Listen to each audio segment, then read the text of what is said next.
You're listening to The Bible Guys, a podcast where a couple of friends talk about the Bible in fun and practical ways. Good morning, everybody. And if you're watching, Jeff and I decided to both wear gray today. It's a uniform. Yeah. It's the Bible Guys uniform. We're shooting from prison, and this is our outfit. That's terrible. People who are not watching, which is, at least half of our listeners. Oh, yeah. More than half. They don't more watch. Than half more than half. Watching. Yeah. No, we're not in prison. No. And nor are these actually uniforms. Not lately. They just happen to be two gray shirts. That's right. Yeah. Have you ever been in prison? What's that? Have you ever been in prison? No. I mean, I've been in prison for ministry stuff, but I've never gone to prison. Oh, okay. Have you ever been to jail? No, I've never gone to jail. Have you ever been arrested? No, I've never been arrested. Oh, son of a gun. Good for you. Good for you. I've been arrested twice. Yeah. Chris. Yeah. And once as a pastor. Which says almost everything you need to know. If you're a new listener, that's the difference between the two of us right there. Yeah. Mm-hmm. It's not true. I've never been kicked out of Bible college Chris is on the show for color commentary. Hey, you got kicked out of Bible college twice. Yeah, that's true. It's true. And I'm a Bible guy. That's right. Right? So you get to get up and talk about redemption and mercy and you get to get up and talk about rebellion. I got kicked out of Bible college twice. Well, hey, everybody. Now that I think about it, my first Bible college felt like prison. So maybe that counts. There you go. Maybe that counts. There you go. That's right. I'm with you there. Okay, so today we're talking about, technically we're skipping over this chapter, but let's read what Desiree wrote. She said, David in this passage escapes into the wilderness. So let's pose this question. If you were to choose one celebrity to be trapped with you in the wilderness, who would it be? Bonus points if they have survival skills or just a great sense of humor. Oh, wow. Yeah. So you want to do rock, paper, scissors? Steve goes first? Yes. So just do one. Are we picking just one person? Yeah, just one. Just one person? Yep. We're not picking like a draft or nothing. It's no, just one person. just one. Okay. But there's an obvious choice. So so 1, 2, 3, shoot. Okay. 1, 2, 3, shoot. Oh, I had scissors, he had paper. Of course, it's Bear Grylls. Oh, man, of course. That's a no-brainer. That's the reason why I wanted... Except, I don't know. I don't want to drink anything he hands me to drink. That's true. I don't want to eat anything he wants me to drink. I think I made a bad choice. Yeah. I'd like to revoke that. Yeah. Because I'm going to be able to find food and water. What was I thinking? Yeah, I actually don't know another survival celebrity, which is why I did rock, paper, scissors. Oh, yeah. Well, the other one would be, something man, Wilderness Man or something. I forgot. There was another guy that did this. Is that a made-up name? No. I can't remember his name. Birth certificate doesn't say Wilderness Man, does it? I know. But there's Bear Grylls and something. Survival Man? There's another guy? Yeah, I forgot. Again, this is not his real name. I forgot his name. All right. Okay, well, who would you pick? Well, I mean, apparently now you grabbed mine. Yeah. So Bear Grylls, I actually typed this in just a second ago, and I'm not kidding, the only person that's coming up in all of Google in the first page is all Bear Grylls. Really? So there's nobody else even suggested. Isn't that funny? Yes. Okay, here you go. Ed Stafford is the guy, which is on Naked and Marooned. So I'm going to choose that guy. Really? Yeah. A naked guy? Well, no. Really? No. Really? If he and I were stranded together and he suggested I get naked, I would say no. Okay. Well, good. Thank you. Okay. Well, there you go. I don't have to be naked in order for that guy to know things. Well, I know, but I wouldn't want to be with him is what I'm saying. So. Yeah. Okay. Well, I mean. Les Stroud. That's the one. Survivor Man. Yeah. Les Stroud. Okay. I'll give you Bear Grylls. My guy came right up. Yeah, I'll give you Bear Grylls and I'll take Les Stroud. I think Les Stroud's a touch crazier, but he's not going to make me drink terrible stuff. Oh, really? Yeah. You know what? I'm going to go ahead and give you Thanks, Jeff. Bear Grylls. Thanks, Jeff. Says that you're going to need Bear Grylls. Let me just say that. Yeah. You're going to need Bear Grylls if you're stranded like that. Yeah. You're going to need somebody who can help you. Here's the thing. A formal special forces guy. I think I'm a little tougher than you, so I could drink whatever, Jeff. What? Yeah. Tougher than me? Yeah. Okay. Well, I'm not sure physically. I'm pretty sure I've seen you gag way more than you've seen me gag. So listen, the listeners don't know. We probably have a minute. I can share this. Listeners don't know this, but last October we filmed a really fun video. Yes. Where we were supposed to get in a confrontation, right? That's right. And so we were on roller skates.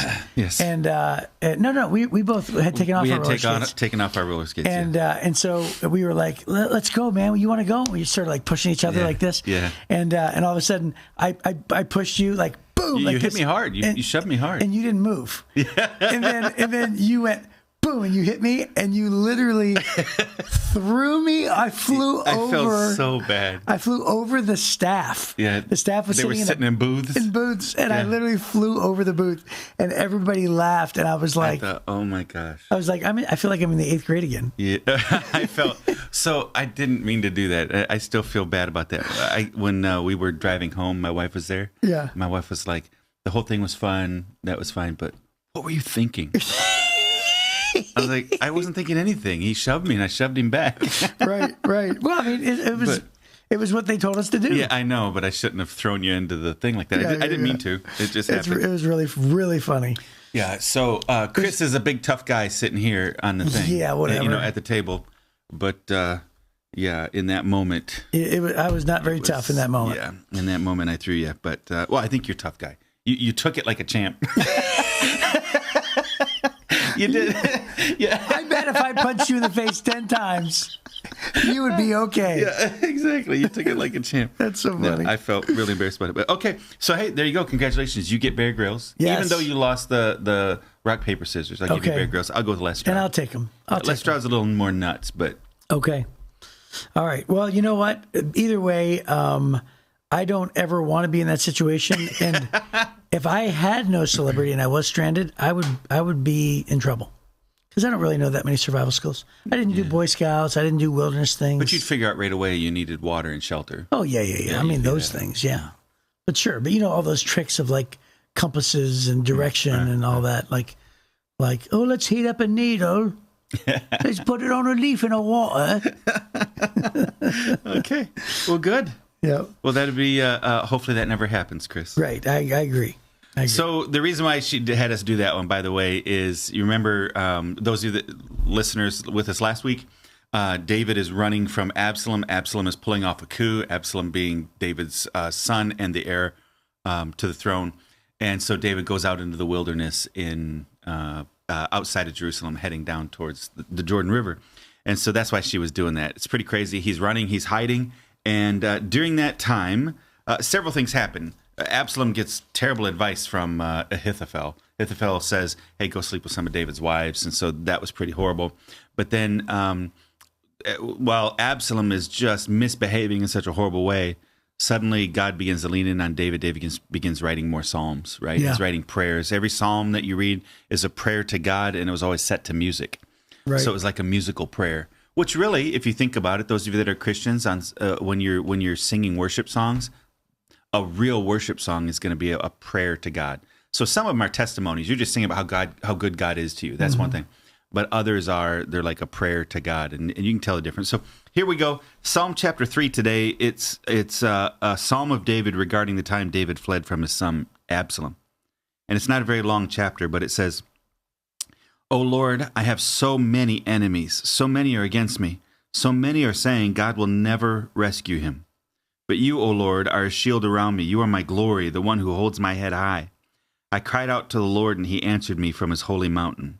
I lay down and slept, and I woke up in safety, for the Lord was watching over me. I am not afraid of 10,000 enemies who surrounded me on every side. Arise, O Lord, rescue me, my God.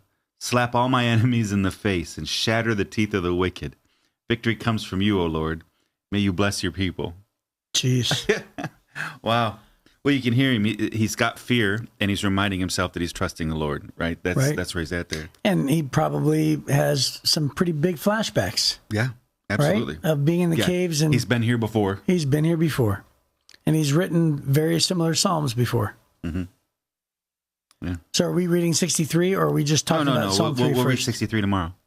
Oh, I see. Okay, right. Very good. Mm-hmm. So this is Psalm 3 today. That's correct. So Psalm 3 basically is during Absalom's rebellion, And it's reminding us, that victory comes from the Lord.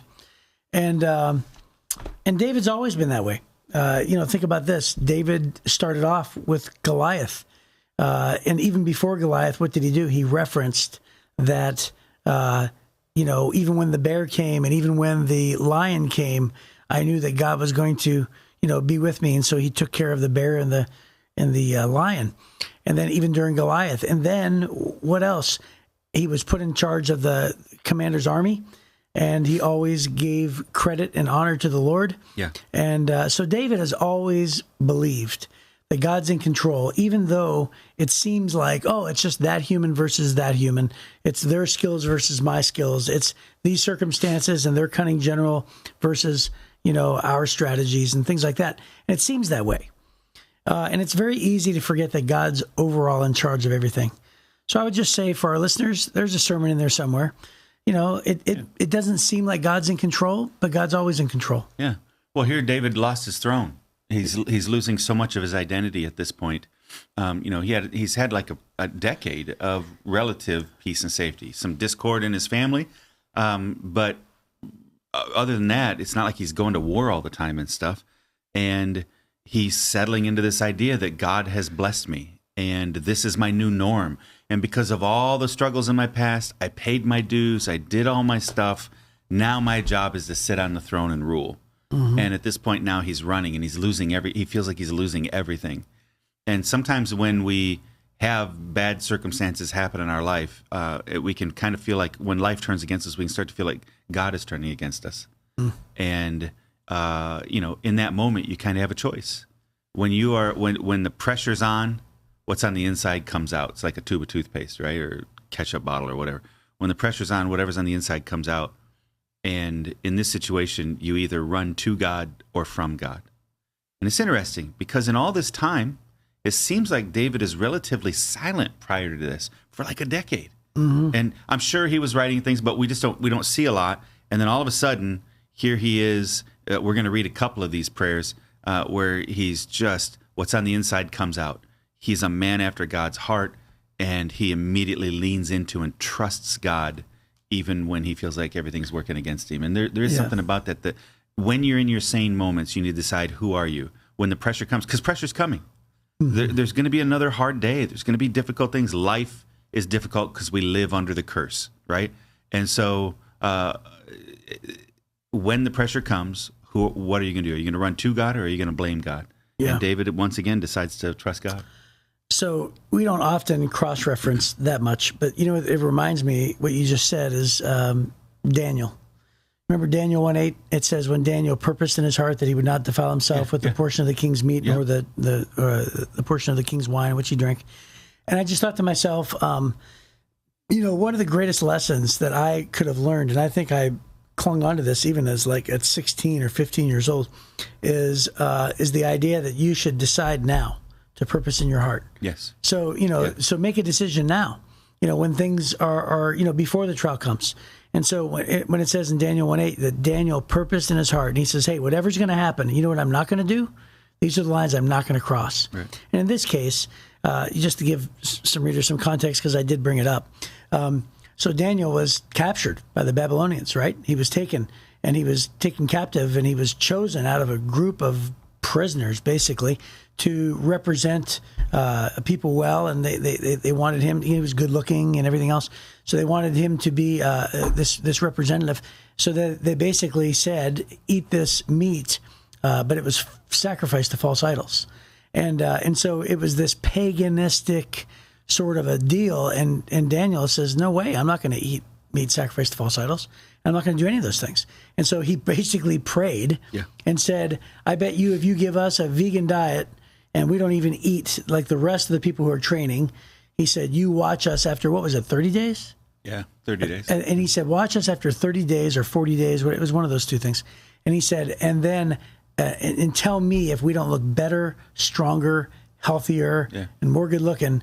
And which, by the way, we know is not necessarily, they took that challenge because that wasn't normal. Right. So that's not I've heard people say, well, that's a reason for the they call it, you ever heard of the Daniel diet? Sure. Right. Yeah. people say Daniel looked better. Well, there was a reason why they took that challenge, because it wasn't exactly common for that to happen, right? That's correct. For them to eat cornmeal and then look better. but Daniel did. Anyway, all of that to say, this is David. David, a long, long, long time ago, made a decision on what kind of man he was going to be, so that when the pressure did come, when the things did happen, he rides into town. What does he get? He gets a messenger that says, your son Absalom has usurped you, and he is claiming to be king. And then David immediately goes into action, but he always decides what kind of man he's going to be before that kind of thing hits him. Yeah. So this is where David's at, and he decides he's going to run to God in this crisis. That's what we were talking about, is either you run to him or from him, you blame him or you trust him. And David's decided, hey, even if I'm surrounded by 10,000 men, if Absalom had 10,000 men, now we know David had hundreds of thousands of men. Right. But Absalom has 10,000 men. It's really striking when you have this incredible warrior that even a guy like Joab or Amasa would look and follow David. The mighty men would follow David. He is just an incredible tactician, an incredible warrior. He's very, very, very sharp, but he's decided he's not going to fight his son. And so he'd rather retreat than fight his son. That's pretty amazing. So here he is. He's surrounded by 10,000 men. His son Absalom, we have no evidence that Absalom ever actually led any men in battle prior to this. Right. Right?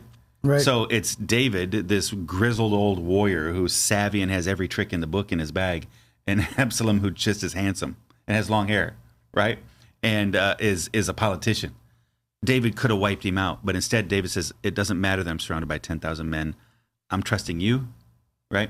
And I think that there's kind of a hint here that he's saying to God, I'm not fighting. I'm going to trust that you're my shield. You're the one that's going to protect me. And then he says, I'm crying out to the Lord, and he answered me from his holy mountain. His holy mountain is Mount Moriah, which is the Temple Mount in Jerusalem. That's the temple. The Mount Moriah peaks out right where the Temple Mount sits today, where Solomon built his temple. That's probably where the tabernacle was sitting. It's interesting because he's not in Jerusalem, but he knows, the presence of God, this holy place, and he's still associating with that's the place. That's the place. Remember when he left, he said, I think God's going to bring me back here. He sent the Ark of the Covenant back there, right? And he's saying, I believe God's going to bring me back there. And then he says, I laid down and slept. That's really rare when you're in that kind of pressure, right? When you're getting eaten alive, you feel like many people have a hard time. Do you have a hard time sleeping when you're worried? Lately, I would say in the last 3 or 4 years, especially, I would say it's way more common than it used to be. Yeah. Yeah. Well, I think a lot of our listeners probably have that, the worries of life, just kind of weighing down, and you're having a hard time sleeping. So, if you're woken up in the middle of the night, well, one of the best things you can do is just start praying and telling God, hey, I trust you.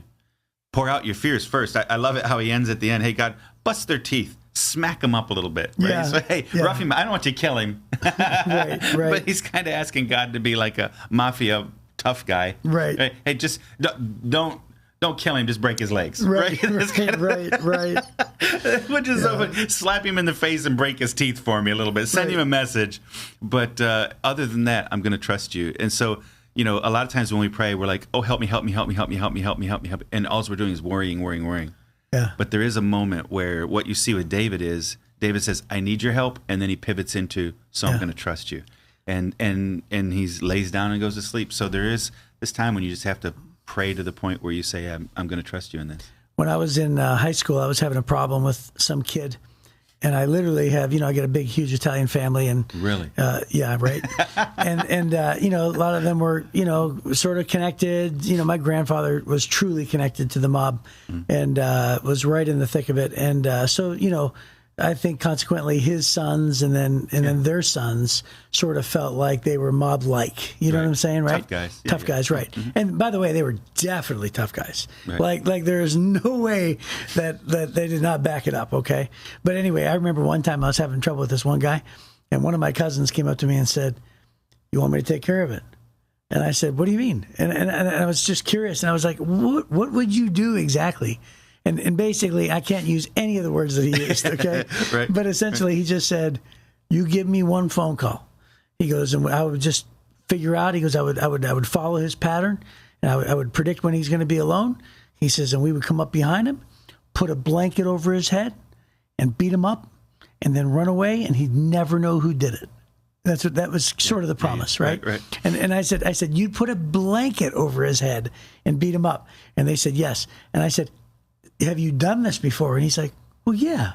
And I'm like, okay. Yeah. I'm an expert at it. Okay. So this is David. So he's saying, arise, Lord, rescue me, slap my enemies, shatter their teeth. It's not unreasonable when you're praying to ask for justice.